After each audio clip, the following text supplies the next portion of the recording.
Ok. É verdade. Senão a gente não estava nem aí. Vai ter a concorrência do brasileiro logo mais. Muito bem. Arnaldo, vamos lá. Ô, Arnaldo. O Arnaldo, você deu sua manchete sobre a situação do São O Paulo, Arnaldo está Casares preocupado. e etc. O Casares agora se agarra ao poder e conta com uma blindagem ali da turma, do presidente do Conselho Deliberativo, Olten Aires de Abreu, que está criando todas as regras novas lá para impedir o impeachment. Mudou até a data. Em vez de quarta-feira vai ser...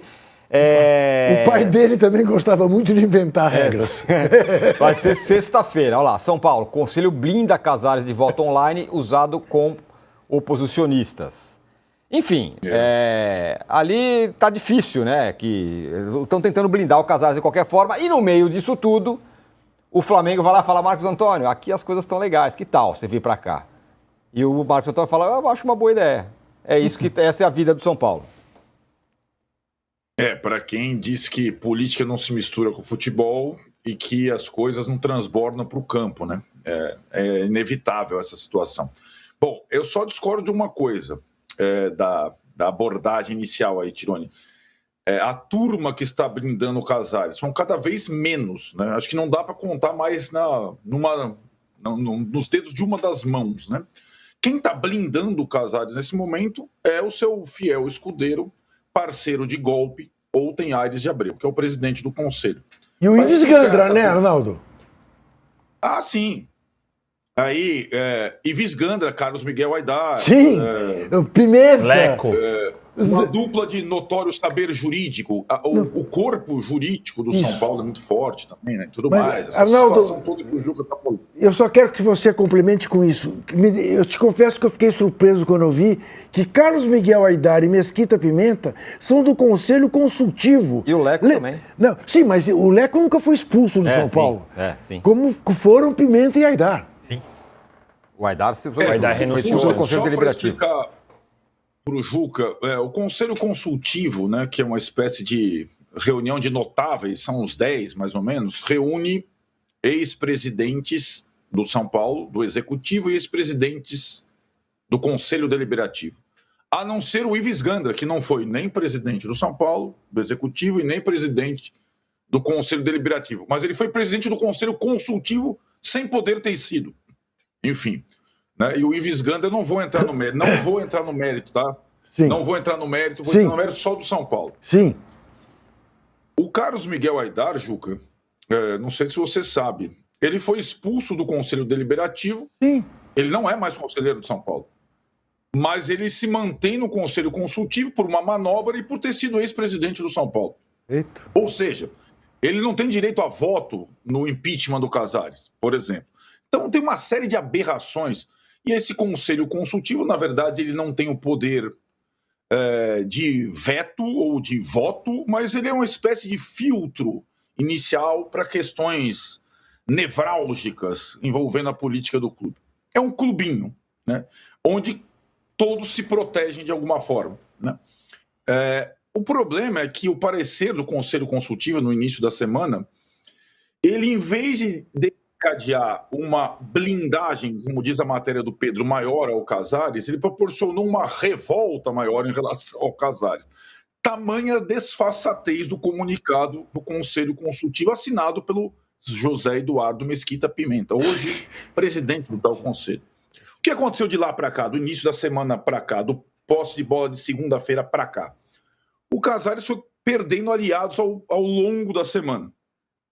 Da torcida, ele perdeu todos, porque as torcidas organizadas se voltaram visceralmente contra agora. Como aconteceu no Corinthians no processo final do Augusto Melo. E estão encampando protestos no dia da eleição do impeachment.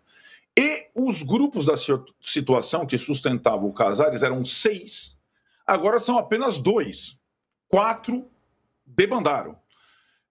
E um desses 2 remanescentes é o do Olten Aires de Abreu, o presidente do Conselho.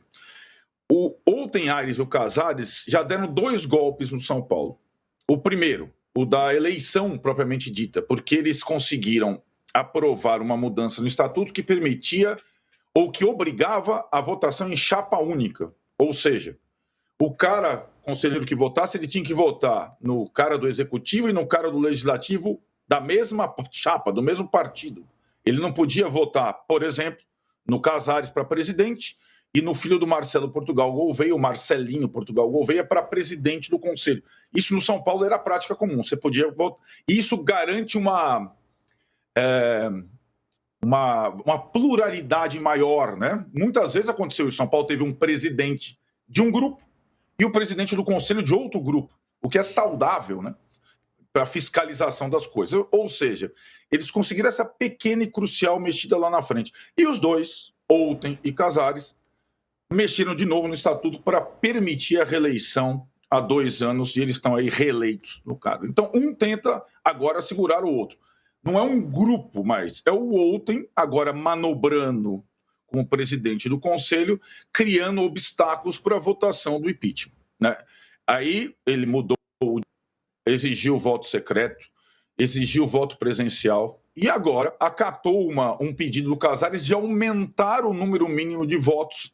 Eram 2/3 e agora, na interpretação do presidente do conselho, serão necessários 3/4. Daqui a pouco tem que 99% dos conselheiros para empicharem o Casares na reunião marcada agora para sexta e não mais quarta-feira.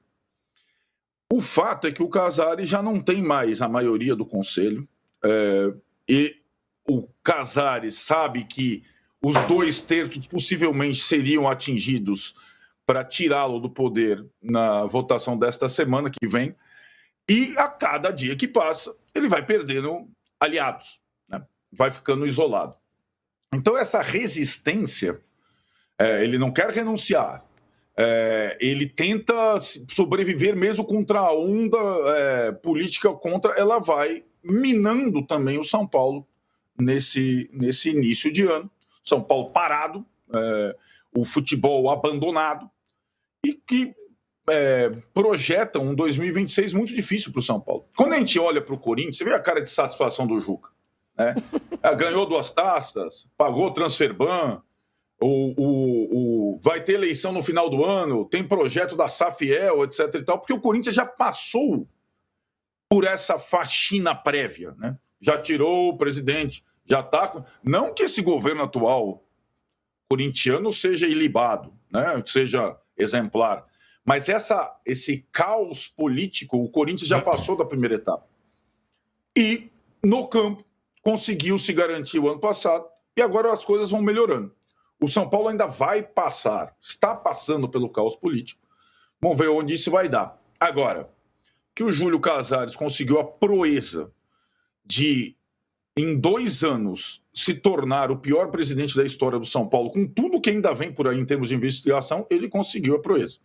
Por mais que ele resista e crie obstáculos para a sua votação do impeachment, é possível que ele seja tirado do poder por uma maioria esmagadora de conselheiros. Até 2 anos atrás, ele aprovava até a mudança do uniforme do São Paulo, se ele quisesse. Agora ele não aprova nem mais o jogo de truco no clube social no final de semana. Olha, vem mais por aí, né? Teve uma reportagem no Estadão, né, Danilo? Com outras investigações que envolvem outras figuras do São Paulo, questão de logística lá, empresa de logística. Então tá lá, nesta investigação tem Rui Costa, Belmonte, outro Chapecó, outros caras do São Paulo metidos lá. O processo de corintianização, que exatamente repete. Agora, eu só queria acrescentar... Chegamos à audiência brutal, hein, aliás. Eu só queria acrescentar o que o Arnaldo está dizendo, quando ele diz que o Corinthians já superou a fase política, sem... Pelo amor de Deus, Arnaldo, entenda o que eu vou dizer. Não quero te xingar, longe disso. Mas já dizia aquele sábio americano, mas é a economia, seu estúpido. Né? Só superou a fase política com 3 bilhões de reais de dívida, né? Que o São Paulo não tem. Né? A do São Paulo está na casa do 1 bilhão.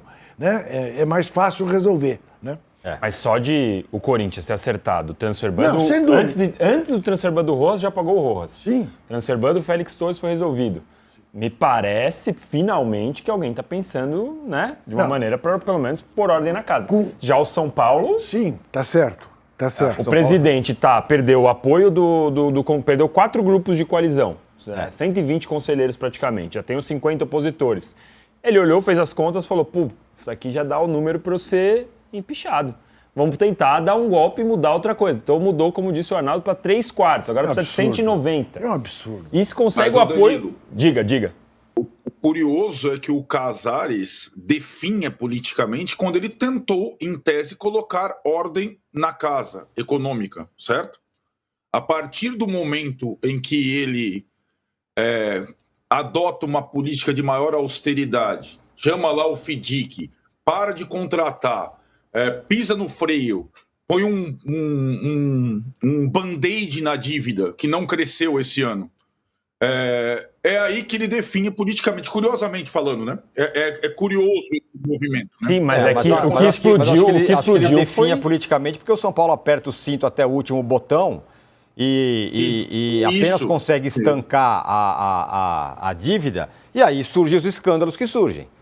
Conta não sei o quê, dinheiro indo não sei para onde. Esse é o Ao problema. mesmo tempo que o São Paulo não consegue diminuir, ele estanca a dívida, como disse o Arnaldo, surge a notícia de que recebe 1,5 milhão em dinheiro vivo, em depósito, na conta própria, e que São Paulo teve nos últimos 4 anos saques que totalizam 11 milhões.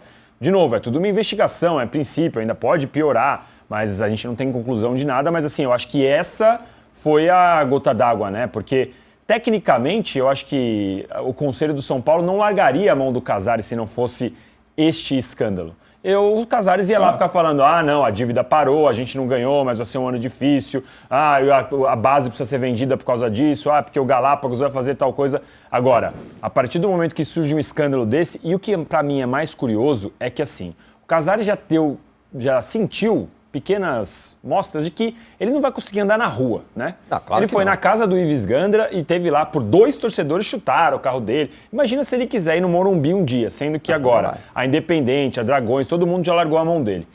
Ele possivelmente já não tem nenhum respeito ali dentro da Barra Funda. Os jogadores certamente estão incomodados. Não que, meu Deus, não vou jogar no São Paulo, mas é muito desconfortável você ficar vendo a notícia toda hora disso.